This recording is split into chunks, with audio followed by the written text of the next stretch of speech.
What's up, my brothers? What's up, man? I'm over here chilling. You already know. I'm chilling here waiting for wifey. Of course, waiting for wifey to get the fuck out of work. She's with her boss right here, and they doing some paperwork that they supposed to do and shit like that, and they finally almost done. So I want to get the fuck out of here. You feeling me? But anyway, listen. While I'm here,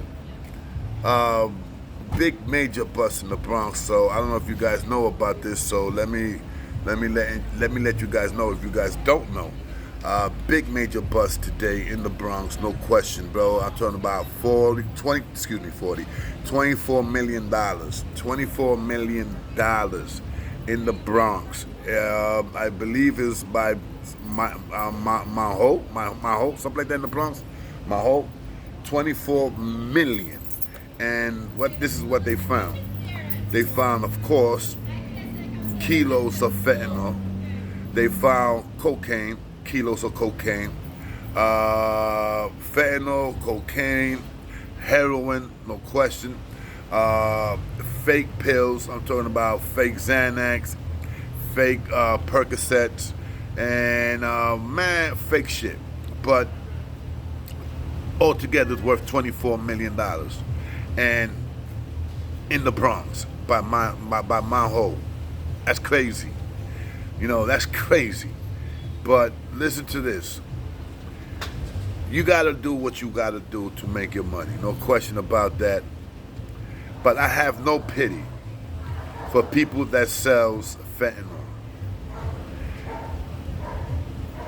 Listen, my brother died of that. My brother Frankie died of fentanyl. 2 bags he did, and he died of fentanyl. And it was not his fault. I never blame my brother Frankie. I blame the friends that he was with that day. And that's another story. Anyway, that's those who I blame. And and the people who I knew, and the people who I didn't know, who died of fentanyl, overdose of fentanyl. We talking about mothers, we talking about fathers, we talking about young brothers, sisters, kids. I mean, you name it. Fentanyl has killed thousands of Latinos, blacks, whites, but especially Latinos. I'm not gonna lie to you about that. Thousands. And I believe fentanyl was first given out in Puerto Rico. And I'm not sure, I might be mistaken, but I really don't know what is fentanyl, what fentanyl is made of. I really don't know. But I know in Puerto Rico, they had this thing that it was horse tranquilizer. And somewhere, somehow, they was hooking that up and putting it on heroin, of course, to make more money. The more bullshit they put on the heroin, the less heroin they got to use, and the less and the more money they save. You feeling me? Okay. So a lot of people in Puerto Rico, was, literally becoming zombies. That's a video, and it's about Puerto Rico. They call it the Island of Zombies. Look it up. The Island of Zombies. Ain't that a beat that they call it our beautiful island, the Island of Zombies? Because of the horse tranquilizer that people was shooting up. And they knew. At first they didn't know, but after a while they started knowing that that stuff had horse tranquilizer, because it was a big difference of regular heroin and this stuff. You sniff that stuff and you going to sleep. And when you wake up sicker. And I'm talking about sick. I'm talking about as you withdrawing.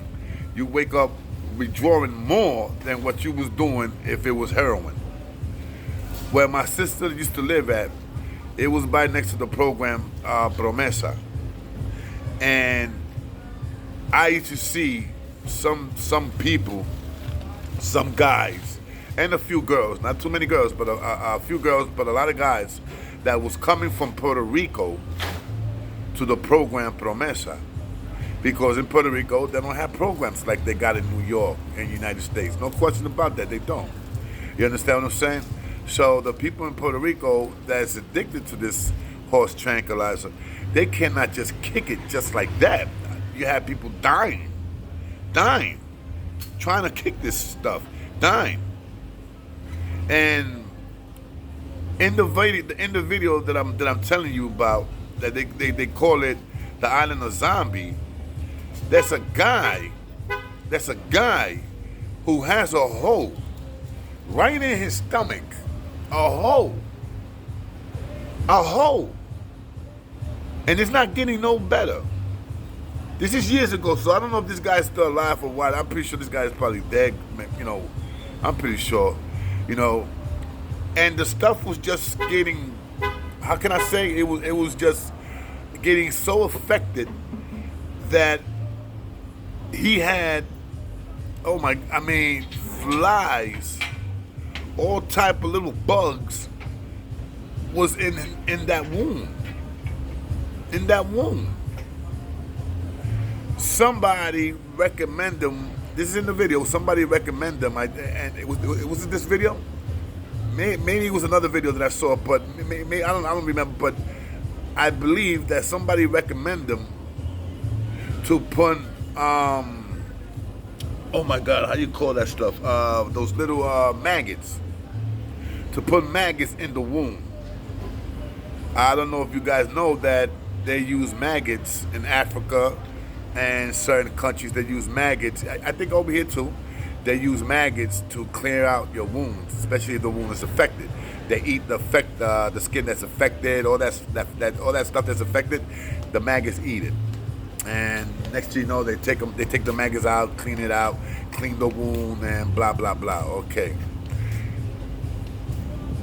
But the point is that the guys that's selling these stuff, that's selling this fentanyl, I mean, if somebody's watching this video that's selling fentanyl, if you're a guy that watches my videos, I want you to think. I want you to think hard. And think about if it was your brother, or your sister, or your moms, or your pops who's doing drugs, who's out there going to buy a bag of heroin, a bag of dope, and they don't get that. What they get is fentanyl. There's a lot of young kids out here, teenagers, because I know this, teenagers that are popping Percocets, Xanax. They popping it. And they think it's Percocet, Xanax, but it's not. It's fentanyl. And a lot of them are dying. Fentanyl overdose. There's no secret. I showed it to you guys many times. I take Xanax. I take Xanax for my anxiety, panic attacks, bipolar, and all that stuff. I take it as needed. Because simple reason, if I take that shit, well, some of you guys saw me how I get.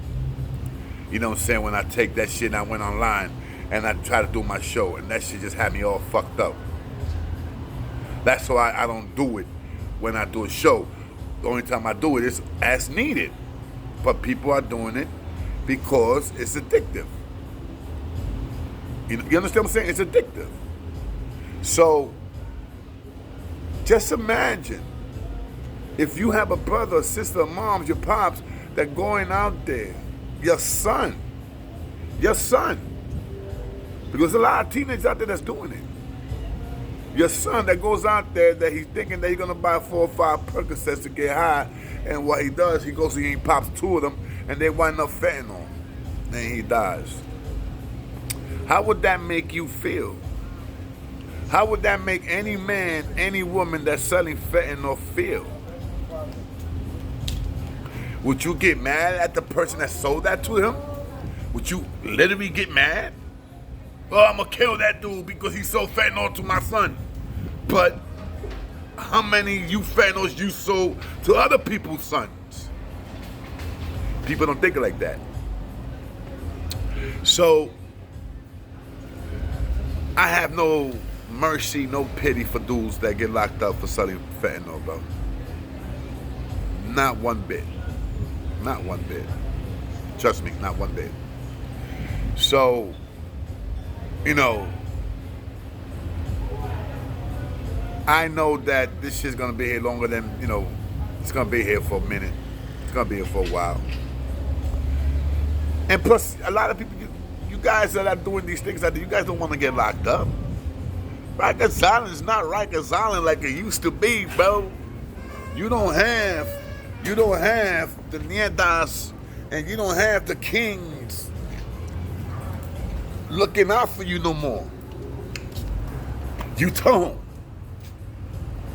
You don't have the kings and the Nietas looking out for you no more. I mean, in the island, no question about that, there's still kings. God bless me that I don't get locked up. But if I ever get locked up, hey, I'm a king. I'm representing king wherever I go, wherever I'm at. You know what I'm saying? But you don't want to go to jail. Jail is no good. It's nasty. If you think COs are going to protect you, they're not going to protect you because they cannot protect themselves. They don't even want to go to work. COs don't even want to go to work. Because the island is so fucking loose now that there's no control. Let's keep it real. Look, I don't got no hair in my tongue. What the 5%ers used to be back in the 70s, late 70s, in the 80s is the Bloods now. They have no mercy. So if you're not down with Bloods, if you don't go to jail and you ain't down with Bloods, or you ain't down with Latin Kings, or you ain't about your business, if you one of the dudes that go in jail and get busy, like for example me, when I was not always a king. I went in jail when they had no kings in New York, bro. I went in jail in 1985, when it was hard body for Puerto Ricans and Dominicans. It was hard, especially if you was adolescent. You guys don't know how lucky you guys got it now, bro, that you guys go to jail and you guys, you know, quickly go and run and become a Blood. Because kings nowadays ain't taking anybody no more like that no more. And a lot of Bloods, a lot of kings, ex-kings are Bloods now. And a lot of vice versa. I know a few Bloods that are kings. The same thing, vice versa. Nietas that became kings, kings that became Nietas, like that. You understand what I'm saying? So there ain't no more of that in the island. At one time in the island, you could go to the island, you could go to commissary, ain't nobody was gonna take your commissary, man. When the Nietas and the Kings was out there doing their thing, protecting those that couldn't protect themselves. But what happened? Dudes came out and said that Latin Kings and the Nietas was making it hard for the black man. And that's all fucking lies. Because I know a lot of my black brothers that wasn't kings and like that, and they were getting busy. They was getting busy with kings or not kings. And they was my mans. And I always said that just because you're a king doesn't mean I gotta love you. I love what you rep. I love what you are. I don't gotta love you as a person. I'll be there for you if shit happens. But me and you ain't, after that, we ain't gonna sing Kumbaya. So anyway, man, listen. People out there, be careful. Please be careful. Alright? You know, people be saying, damn, Solo, you know, you changing, you know what I'm saying? You know, your show is getting, you know, I don't even consider this a show no more. A show is when I go live on the laptop and stuff like that, and I got the pretty background with the nice this and that. That's what I call my show. This is what I call heart to heart, keeping it gutly, like I say, keeping it gutly. So please be careful, man. Maintain. Do the right thing. And I don't mind you guys doing your money. Hey, do your money. Why not? Fuck it. But do it the right way, man. Do it the right way. If you guys gonna go out there, man, and stick up and rob people, whatever you guys gonna do, don't hurt the person, man. You got what you wanted. It's no need to hurt the person. Look at that rapper that got hurt in the pharmacy in Tremont. Got shot and got killed. For what? For what? For gold chain, maybe a few dollars. Serious. For a gold chain, a few dollars. A young black man killed by another black man. And then we say, why they always picking on us? Why they always looking at the black man like they troublemakers? Why they always looking at a Puerto Rican like he's a troublemaker? Why they always looking at Dominican like he's a troublemaker? Why? Because we do it to ourselves. And if we don't do it, other people are doing it. So Peter pays for Paul. You feel me? There's your boy K Solo, man. I just wanted to let you guys, let you guys know what's going on, and that's about it, man. Enjoy your summer, chill, and may God bless you all, even my haters, man. May God bless all you haters, man, and I'm gonna be here for a minute until God says, let's go, Solo. Or my higher power. You guys already know what's up, all right? This is your boy K Solo, man. Enjoy yourself. Let me go in the fucking store and tell these ladies get the fuck out of here. I'll see you guys later, all right? This is your boy K Solo, Rikers Island Stories, AKA The K Solo Show, or The K Solo Show, AKA Rikers Island Stories. You already know. I'm hitting you guys with another story tonight. Yeah, I'm going to start doing some stories back to back to back to back. Fuck all that. It's time to do what I got to do, all right? Love you guys. God bless all of you.